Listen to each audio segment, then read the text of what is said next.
A few years ago, I was browsing Steam for games and came across a little title called Gotham City Imposters. It was a free game and I decided to try it. I mean, it had a really interesting concept, though this should be fun, but oh, no, it was terrible. After a while, I wondered, does anyone like this? After almost a whole minute of research, I found that, yeah, not a lot of people like it. I was honestly disappointed, not because of my experience, but rather I was disappointed because it was a wasted concept that could have been a great game if they just took the time to flesh it out. So I, Misfit Caden, am going to nominate myself to pitch the solutions to improving this forgotten game, and hopefully create a hypothetical game that sounds enjoyable to play. Let's fix Gotham City Imposters. So, first I should go over what exactly the game is. Gotham City Imposters is a first-person shooter game where Batman and Joker have gone missing. So this group of Batman fans decides to protect the city themselves, while this group of Joker goons decides to, and I quote, "Let's tear this town to pieces." Yeah, that. So during the game, you will learn both loadouts of the factions, and then eventually you'll get to choose which one you want to fight for later. The idea of playing as factions that worship these heroes and villains and fight in their honor while they're gone is honestly really cool in my opinion, especially with the more comedic route that they took. And that's where my praise will end because there are so many issues with this game that I will now naturally segue to. Okay, so the issues. God, where do I start? Okay, first off is the factions. You know the saying, a hero is defined by his villains? Yeah, don't say that when you talk about this game. Well, yes, the Joker is Batman's greatest enemy, but Batman has a vast variety of villains that are interesting in their own ways. It feels extremely limited when you just add two kinds of factions, especially when it's a DC game. We know the large catalog of interesting characters, so we feel like we kind of get ripped off, like we're being sold short. Another issue regarding the characters is that they gave the Batman faction guns. You don't do that! Yes, I understand that this isn't Batman, it's a bunch of Batman fans. However, with that logic, wouldn't they know that Batman doesn't use guns since they worship him like a god? The Joker I get. The Joker and guns are like cheese and crackers, peanut butter and chili, me and my hot chocolate addiction. However, that can't really save the character's mechanics as a whole. Okay, I think I'm done talking about the characters. Let's move on to something else, like the maps, or honestly lack thereof. Now, the issue with the maps is that all of the battlefield layouts are extremely bland and lack major detail. There is more than one map, which I was shocked to find out because when I remember playing it, I thought there was only one. Looking at images of the maps, I can't tell which is which and I can't even tell what they're supposed to be. Batman has a lot of memorable locations that would be really fun to play in. Ace Chemicals, Arkham Asylum, Penguin's Lounge, the Batcave, etc. If you notice that I mentioned some locations that are actually in the game, that's my point. I can't tell that this is Arkham Asylum. All the maps are just a series of damaged and old buildings, which is accurate to the style of Batman games, but you can still use signs, shapes, and area-specific objects that will help you differentiate the maps from one another. The last major issue the game has are the game modes. When I played it, there was only one game mode where the first team to 50 eliminations win. When doing research for this video, I found that there was a bounty hunter game mode where each team gathers the souls of enemies, but it's the same thing, first to 50 wins. We need more game modes and game mode variety to add replayability and entertainment, because if you don't, then you will get old of the game really fast. Whenever it comes to game inaccuracy to the Batman license, I'm going to chalk it up to the developers possibly not knowing much about Batman or not being aware of the small details about the comics. DC has a track record of doing that, so it feels like a realistic conclusion. Sadly, they paid the price of not doing their homework and the game suffered. However, I really want to talk about how it's possible to fix this game because I genuinely think it can be fixed and I really want to see a game like this. So let's dive into it. So for the character issues, I came up with one simple solution. Add more characters. I know, I'm a genius, no need to hype me up. But seriously, we gotta add more characters, or rather more factions based on characters. We don't want just Batman and the Joker anymore. For this game, we will use Batman, the Joker, Riddler, Penguin, Mr. Freeze, Scarecrow, Bane, and Catwoman. This is a well-rounded group of Batman's most famous criminals, a good mix of variety and familiarity. Joker, Penguin, and Riddler are the most famous ones.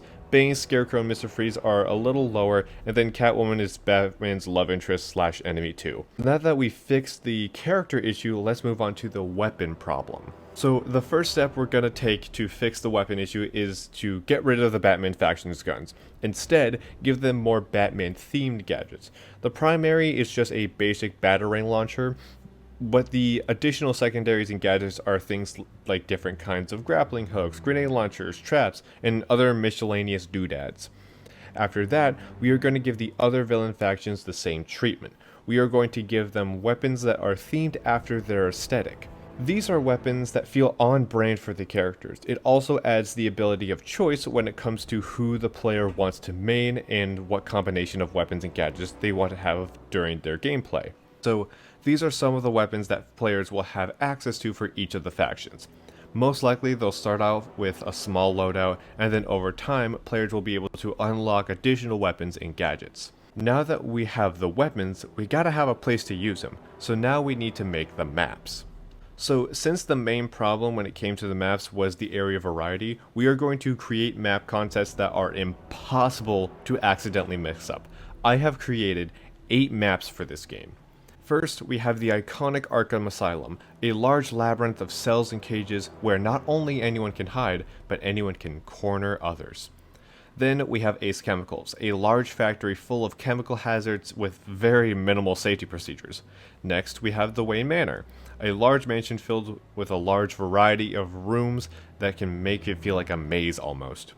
Fourth, we have the Scarecrow's Farm, an old rundown barn and field littered with misplaced tools and other dangerous objects. Next, we have the Penguin's Ice Lounge, a posh nightclub that has been experiencing a lot of ice-related injuries somehow. Then, we have the Killer Croc Sewer, a series of dark tunnels with murky waters everywhere, and a sudden feeling that something is under the water. Next, there is the Riddler's Funhouse. Even though these puzzles look like obvious death traps, somehow you still get roped into them. And finally, we have Catwoman's Treasury, a lush vault of gold and trinkets that with one small step, it could all collapse. I intentionally kept some of the information about these maps to myself because these maps pertain to the specific game modes that are part of them. So we're going to get into those now. So each of the maps has a specific game mode in them. Think of it like specific mini games in Mario Party or Fall Guys. This will help players not only prepare and create meta strats, but also pick their favorite maps they like to play. So here are all the game modes for the maps. Arkham Asylum is a basic battle royale style where each player gets 1 life. Whichever team is the last one standing wins. I chose this game mode because it feels fitting for a jailbreak or riot scenery. Also, like I said before, how there's so many places people could get cornered, I think you could get some really funny moments with a game mode in a map like that. Ace Chemicals is a capture the flag game where players need to get a specific barrel of chemicals to their side. The more they pour out, the higher their meter goes. Whoever can dump more chemicals into their vat wins. Wayne Manor is a cash grab type game mode. Each player will look around the map for gold and valuables to take to their getaway vehicle. If a player gets eliminated while having gold on them, then the player who killed them gets their money. Whoever gets the most money within the specific time span wins. Scarecrow's Farm plays similar to King of the Hill. Whichever team can capture and keep the barn and get their meter up to 100% wins. In the barn, there's a multitude of traps that the defending team could use against the attacking team. I gotta sneeze. The game mode for Penguin's Ice Lounge will be the same as Gotham City's Imposter pre-change and will be a 50-50 elimination match. The first team to get 50 eliminations wins. What makes this different, however, is that there is a bunch of natural hazards that can take away your team's elimination. Things like icicles, sharks, or just slippery floors that can slide you into a camping enemy. Killer Croc Sewer is similar to a death run. Both teams will have to run to the end of the sewer while natural hazards come out of nowhere, including Killer Croc himself catching up to you if you aren't fast enough.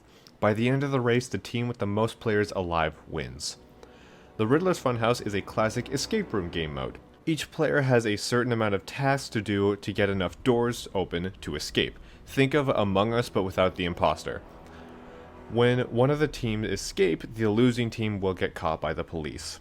And finally, Catwoman's Treasury is a simple hide-and-seek game. One team hides and the other seeks. In order for the hiders to win, they must stay hidden until the time runs out. In order for the seekers to win, they must find and eliminate each of the hiders. And those are all the game modes. I really like the variety we have here, a good mix of challenge and fun. I think my favorite idea has to be the capture the flag with Ace Chemicals because it feels like the environment would be really cool. It would just be a good vibe. And that's it. That's everything. All of our hypothetical changes to Gotham City Imposters. We added a bigger roster of characters, some new weapons that feel more accurate to the world, and some fun maps with some great game modes as well. I'm extremely satisfied with what we came up with, and I hope you enjoyed my rambling on about this game. Now, I know we're at the end of the video, but I just want to preface that I have no hate towards the game developers or the game itself.